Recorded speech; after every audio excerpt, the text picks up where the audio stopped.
अस्सलाम वालेकुम नाजरीन।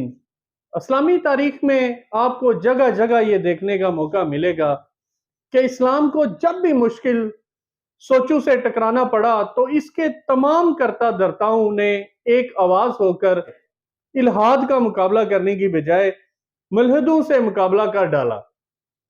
यह मुकाबला हर तरह से आसान और जीत की फौरी जमानत बन गया। इल्हाद का मुकाबला मुश्किल था और हारने का सख्त अंदेशा भी।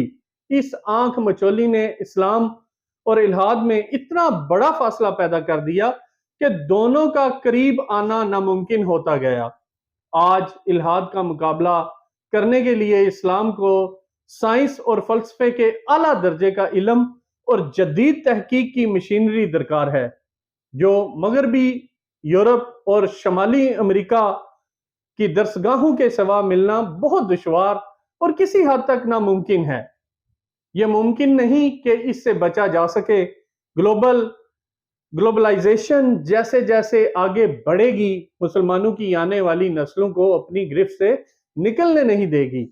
जैसे आज आप देख लें कि मोबाइल में इंटरनेट पर मौजूद गैर इखलाकी और तौहीन रसालत और इल्हाद पर मौजूद मवाद इस वक्त तक वही होगा जो 1400 सालों से होता चला आया है, यानी आसान काम जो इनकार करे उसका सर तन से जुदा, जो कि एक गलत रवश है। ऐसे नासर का मुकाबला इल्म से करो, ना कि जज्बाइयत के।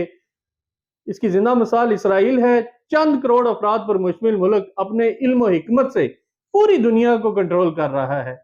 यह इल्म की ताकत है और 50 से ऊपर मुसलमान ममालिक इल्म और हिकमत में कमी की वजह से दर बदर की ठोकरें खाने पर मजबूर हैं।